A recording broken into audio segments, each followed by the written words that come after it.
Сайн байна уу? Намайг Хавтлан гэдэг. Сайн байна уу? Намайг Ажил Сүрэнгийн Отын Чимэг гэдэг. Намайг Нэмарын Баасан Дурж гэдэг. За сайн байна уу? Намайг Бататрын Цолон Чимэг гэдэг. За намайг Батчулан Авагтай Шижир гэдэг. За намайг их Цэцрэл гэдэг. Цэрэнгийн Мөнгөн Мэлэг байна. Намайг Цэрэн Долгорын Хүрх Цэрэн гэдэг. Намайг Гом Цэрэнгийн Ням Цэцэг гэдэг. Намайг Дарамсингийн Жаргал Дулам гэдэг. Намайг Батхойгийн Алтан Гэрэл гэдэг. 2012 оноос мэдээлэл ажилтнаар ороод одоо хүртэл 19 тавь давтагтай ажиллаж байгаа. За би 1919 тавь мэдээллийн давтагтаа 2013 оноос хойш одоо хүртэл ажиллаж байгаа. Би 1919 тавь лавлахад үйлчлэгээний ахлах хийдэг байгаа. 1919 тавь лавлахтаа бол анх 2014 онд мэдээллийн ажилтан буюу оператороор анх ажилд орж исэн. Би 1919 50 мэдээллийн давтахад 13 дахь жилдээ мэдээлэл технологийн ажилтнаар ажилладаг.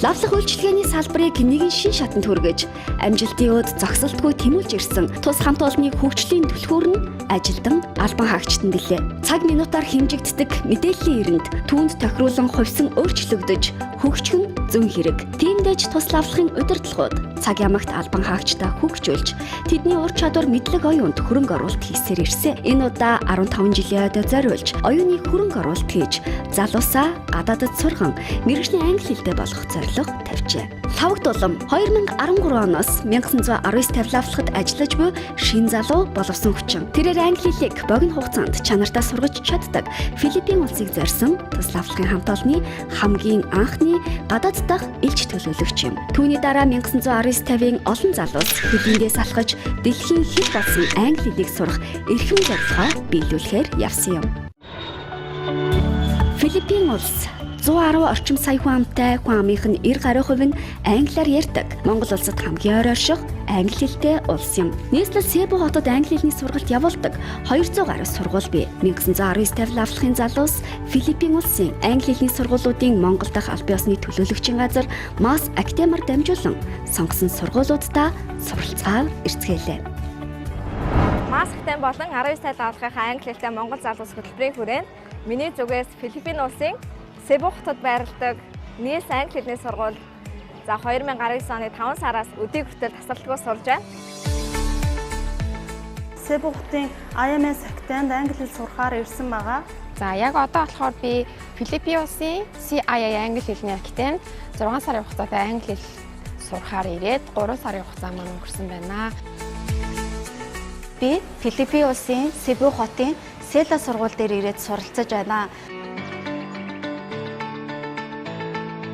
Манай сургууль нь яг мэдээлэл технологийн чиглэлээр англи хэлний хичээлийг ордог. Тийм учраас би James English Academy сонгож энэ дээрээ сурж байгаамаа. Тэд бол 1919 тавь лавлахынхан. 1919 тавь лавлах үндэсний хэмжээнд үйл ажиллагаа явуулдаг. Монгол улс жилд 1 сая жуулчин хүлээн авах зорилго дэвшүүлсэн энэ үед лавлах үйлчилгээг олон улсын түвшинд хүргэж, гадны жуулчдад хүссэн мэдээллийг нь цаг алдалгүй хүргэж ажиллахын тулд англи хэлтэй залуус хөтөлбөрийг хэрэгжүүлээд байна. За манай 1919 тавь мэдээллийн лавлах нь Филиппин улсын англи хэлний сургуулиудын албан ёсны төлөөлөгчийн газар Масс Актемаар дамжуулаад Нийт ажилтан албан хаагчтай бол англи хэлнийх нь боловсролд анхаарч шатаараатай сургалтуудыг явуулж байгаа. Тийм болохоор манай 1919 тавь лавлах маань үйл ажиллагаа үйлчилгээндээ англи хэлээр лавлгаа өгөх ийм төсөл хөтөлбөрийг хэрэгжүүлж байгаамаа. Мэдээллийн ажилтан болон ерөнхийдөө манай лавлахад ажиллаж байгаа хүмүүсийн хувьд бол англи хэл бол маш чухал. Монгол улсаас хэрэглэгч холбогдох өөр улсын өөр иргэд бол манай лавлах руу холбогддог. Энэ тохиолдолд бол бид нар зайлшгүй англиар ярьж байгаа, зайлшгүй тухайн хэрэглэгчд бол үнэн зөв мэдээлэл өгөх шаардлагатай байдаг. англи хэлээр өн бүх төрлийн лавлгааг өгдөг болохын тулд манай байгууллага зорилго тавьж ажиллаж байгаа. Энд ирэх гол шалтгаан маань болохоор англи хэл сурах. Мэдээлэл технологийн албаны хүн бол зайлшгүй англи хэлтэй байх ёстой байдаг. 1919 тавь мэдээллийн төв маань 24 цагийн турш хэрэглэгчтэй үйлчилгээгээ үзүүлдэг. За ирээдүйд олон улсын стандартад нийцсэн лавлах үйлчилгээ үзүүлэхийн тулд дотоодын ажилчдаа Филиппинд англи хэл сурах маш том боломжийг бас биднэрт олгоод одоо би энд ингээд ирээд англи хэл сурч байна. Залуус маань англи хэлийг орчинд нь сурахаар ирсэн. Зорилгоо биелүүлэхийн тулд тэд шамдан суралцаар байна. Филиппиний сургуулиуд англи хэл сурах бүхий л боломж нөхцөлийг хангаж өгчээ. Тэд оюутны хотгонд байрлаж, тоглог анги танхимд хичээллэж, ганцаарчилсан байдлаар сургалт авч 7 хоногийн 5 өдрийг зөвхөн англи хэл сурахад зориулж байгаа юм. Сургуулиудад нь өдрийн 3 хоол, чөлөө цагаа өнгөрөх спорт болон бүжгийн заалууд, 24 цагийн харуул хамгаалал, өрөөний цэвэрлэгээ угаалга гэд бүх хил зүйл бий. Юунд ч санаа зовхгүй сургал боломжийг бүрдүүлжээ. Филиппин улсад англи хэл сурахын маш том давуу тал нь гэх юм бол нэгдүгээрт сургалтын чанар байгаа. За Филиппин улсад ганцаарчсан сургалт явуулдаг, маш чанартай сургалт явуулдагаараа онцлогтой. Өдөрт 6-аас 8 цагийн хичээл ордог. За 6-аас 8 цагийн хичээлийн маань 4-өөс 5 цаг нь бол ерөнхийдөө яг ганцаарчилсан хичээл. За үлдсэн 4 цагийн 1 цаг нь болохоор гадаад Америк багштай хичээл ордог. За үлдсэн 3 цагийн хичээл нь олон улсын оюутнуудтай хамт групп хичээлд хамрагддаг байгаа. Дээрээс нь дэлхийн 45 орнд хамгийн алдартай англи хэлийг ердийн аргаас 4 дахин хурдан сургадаг. Калн хичээлийг за сургууль дээрээ судлаж байгаа. Англи хэлний багш нар бол маш ур чадвар сайтай, ойлгуулах чадвар маш өндөр. Филиппин багш нарын хувьд бол ганцаарчлан хичээл авахд маш оюутныг яг одоо юу ойлгохгүй байна ч юм уу яг тэр тал дээр маш сайн анхаарч бидэнд аягүй сайн тусалдаг надад маш их таалагдсан. Дүрмийн талаас нь, за мөн ярианы талаас нь, унших чадвар, хэллэг талаас нь бүх тал дээр нь анхаарад зэрэг ингээ хөгжүүлээ явцдаг байгаа. Би өөрөө 1-to-1 хичээлтэй маш их дуртай. Яагаад гэхээр манай багш нар яг надад зориулсан хөтөлбөр болон бусад арга барилыг бол илүү төлхөө дүрм, яриа, pronunciation гэх мэт бүх зүйл дээр бол туулж ажилладаг. Филиппинд ирээд англи хэл сурахад бол мэдээж амаргүй. Хамгийн гол нь энд ирж сурж байгаа давуу тал юу вэ гэхээр англи хэлтэй хүмүүсэнд байнга гадаа байгаа учраас хэрэглэх шаардлагатай болдог. Тийм учраас одоо сурах маш том давуу тал болдог. Монголд англи хэл сурахад бол зөвхөн нөгөө тухайн ангидаа ирээд англи хэл сурж байгаа орчиндөө ирээл зөвхөн одоо англи хэлний орчин бүрддэг. Ангиасаа гараа явлаа дүүрэн монголчууд монголоор яриад тухайн өдөр орсон хичээлээ ч юм уу дүрмээ ч юм уу мартах тохиолдол байдаг. За орчинд нь ирж сурж байгаагийн давуу тал бол ерөөсөө чи харилцаанд орж байгаа бүх хэрэглэгдэхүүн ч ерөөсөө англиар. За чи дэлгүүрээс ороод хүссэн юм авахгүй лээ чи тэрийг үнэн хийдэм бэ? Тийм юм байна уу гэж асуухт л ерөөсөө чамаас англи хэл шаардна. Миний бодлоор бол Филиппин бүх хүмүүс англи хэлний багш юм шиг санагдсан надад. Дэлгүүр болоо одоо ингээ гадуур ингээ явхад бүх хүмүүс найрсаг. Өдрийн хэд таарсан ч байнга мэдлж байдаг. Хэлний мэдлэг цаажилахаас гадна өөр одоо орчинд орж өөр соёлыг мэдэж байгаа надад маш их таалагдсан. За манай сургуультаар ихэд Япон, Солонгос, Вьетнам, Хятад, Тайван гэх мэт маш олон орноос оюутнууд ирдэг байгаа. Тэр оюутнууд маань хоорондоо ингээд найзлаад өөрсдийнхөө хэлээр заримдаа яриа авчдаг. Тэгэхэд миний нэг давуу тал нь юм бол нэг ч монгол оюутан байхгүй учраас би тэр хүмүүстэй ярилцаж ойлголцохын тулд англи хэл сурахаас өөр надад ямар ч арга зам байхгүй. Тийм учраас нэг бодлоор нэг ч монгол оюутан байхгүй сургууль дээр ирнэ гэдэг маань миний хувьд маш том давуу тал болсон гэж бодож байгаа. Филиппин улсын онцлог нь гэвэл дэлхий дээр англи хэлний хэрэглээгээр 3 дахь том орн байгаа. За мөн газар зүйн байршлаараа Монголтой хамгийн ойрхон оршдог гэдгээрээ бас давуу тал. Ялангуяа Филиппин улс бол одоо бусад Европын орнуудыг бодвол ерөөхдөө айгүй хямд зардлаар яг орчинд нь богино хугацаанд англи хэл сурах боломжийг олгодгоороо давуу талтай байгаа. Филиппин улс маань 110 сая гаруй хүн амтай бөгөөд түүний 90 гаруй хувь нь англи хэлээр чөлөөтэй ярьдаг тул та хаач явсан англи хэлээр чөлөөтэй ярих боломжтой. Ерөөсөө орчин тэр чигээрээ англи учраас та зөвхөн хичээл дээрээ англи хэлийг сурах бусад бүх орчинд англи хэлээ давтсаар англи хэллээ ингээд англи хэлнийхээ хичээлийг хийсээр байх болно гэсэн. 5 өдрийн турш зөвхөн англи хэл дээр олон сонирхолтой сургалтын хөтөлбөрт хамрагдсан залуус маань амралтын өдрүүдийг хамтдаа өнгөрүүлэх боломж бүрдсэн юм. Филиппин улс газар зүйн хувьд нэн тааламжтай төдийгүй аялал жуулчлалын салбар маш өндөр түвшинд хөгжсөн.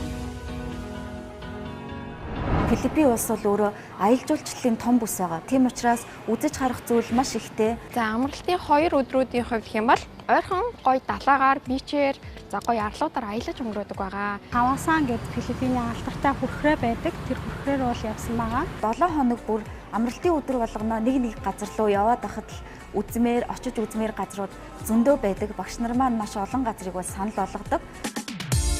Филиппин улсын үзэсгэлэн Цебу хотод байрлах Сирао Гарден цэцэрлэгт хүрээлэн нь жуулчдын хамгийн их очих дуртай газруудын нэг. Өнгөнгийн цэцгэс алаглах уг хүрээлэнг бяцхан Амстердам гэж нэрлэх нь ч бий. Temple of Lya, Себугийн Таж Махал буюу хайрын сүм гэж нэрлэгддэг дурсгалт газар жуулчдын хөлд дарагддаг. 7 давхар өндөр 5000 м хавтгай дөрвөлжин талбайтай эртний Ромын архитектураар сэдэвлсэн энэ бүтээн байгууламж 2012 онд баригдсан ч өнөөдөр Филиппинийг илтгэх нэгэн чухал газар болжээ. Далайн амьтдыг хамгийн ойроос харах боломжтой Себугийн далайн амьтны хүрээлэн бүх хил зүйлийг нэг дор цогцлоосон G-Park, байгалийн үзэсгэлэнт газар болох Кавасан хүрхрээ, цагаан элс тунгалаг устай наран шарлагын Сумилан арал Шарктай хамт шумбах, далайн эргийн хамгийн армантай газар болох 10,000 цэцэгсийн кафе, аяллыг сонирхолтой болгох Happy Beach Cebu, эртний Fort San Pedro цайз гээд Филиппинд ирсэн л бол заавал үзэх ёстой газрууд олон бий. Тэд 6 сарын турш Филиппинд суралцахаар ирсэн.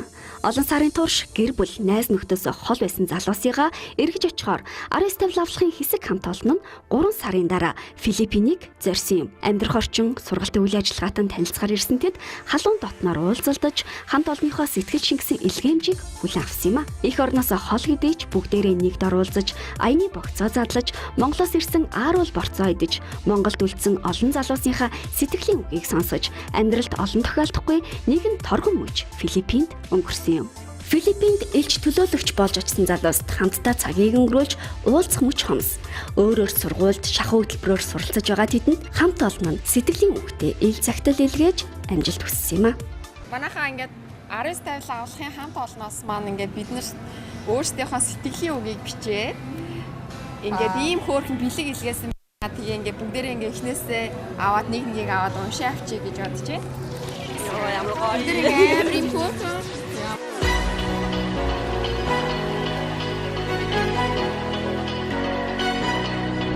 За үргэлж бусдаа үлгэр жишээ болж байдаг дайчин золбоолог хөөрхөн ихч нар шүү. Гой газраар явсан зураг хараад бүр явмаар санагдаад байна. Нанди ирднэ гэсэн байна. За та бүгдтэй сурлагын болон ажлын өндөр амжилт хүсье. Хүчтэй байгаарай. Үргэлж инээд гэрэлтүүлж яваарай гэсэн байна. Баярлалаа. За амжилт хүнийг шилж сонгодгүй юм харин хичээсэн хүн бүхнийг амжилт дагсаар байдаг файт юм гэнэ. Хайртай найзууд минь та нарыгаа зөндөө их санаж байна шүү. Сансандаа заавал хүрээд ирээрэй хайртай шүү. Ажлынхаа сэргэлэн хөөрхөн бүсгүйчүүдтэй ач авал сайн сайхныг хүсье. Онц сураарай, амжилт гэсэн ээ. Манай нэг юу ч сургууль өөрөө колл центртэй. Тэгээд шууд видео коллоор лавлгаа өгдөг.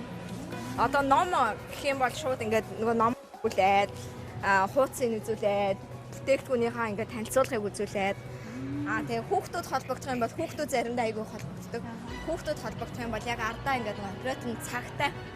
Тэгээд нөгөө хүүхдүүд одоо ингээд цагт хэд болж байна. Чи одоо яг яамаар байна? Яаж туслах вэ гэдэг үлгэр ярьж марж өгөөд айгүй гоё юм. Нэг хэсэг хэрэглэгч рүү холбогдоод за манай ингээд оператор ямар байсан ингээд танд нэмж хэлэх санал хүсэл байна уу гэсэн чинь нэг хүн би одоо 1950 операторыг харж ярмаар байна. Операторуудын маань нөгөө хоолоо айгүй гоё сонсогддог. Тэгэхээр хэрэглэгчид нар маань бас ингээд гоё хоолойтой бүсгүйчүүдийг бас харахыг хүсдэг болоо л тэгсэн байхаа. Бид нар өнөөдөр энэ Филиппин улсад бүгд англи хэлнийхээ сургуульдаа хичээлээ сайн үзэж байна.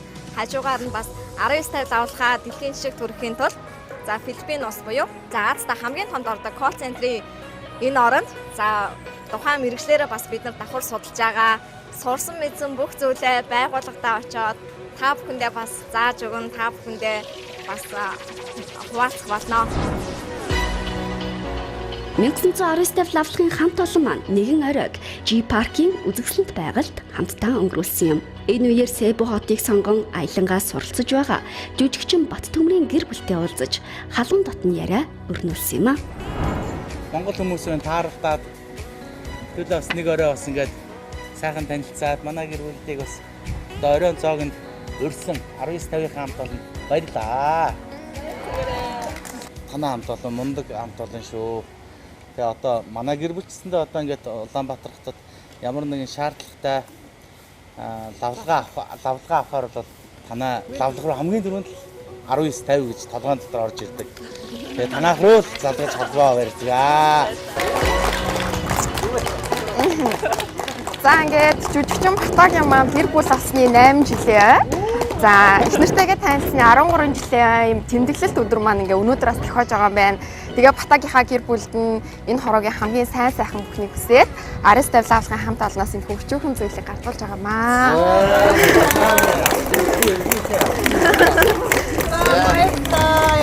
Баярын мэнд хүргье.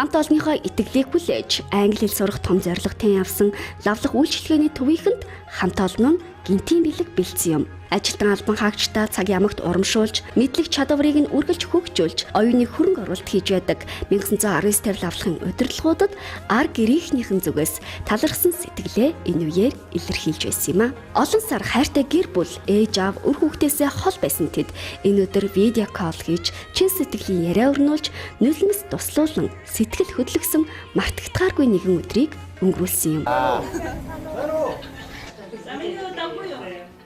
Сайн. Сайн.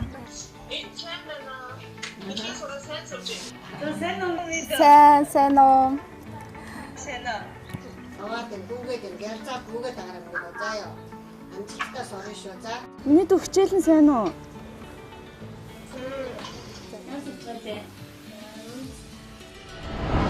1919 лавлах үйлчилгээний төвийн 15 жилийн ойдод зориулсан англи хэлтэй залуус хөтөлбөр амжилттай үргэлжилсээр байна.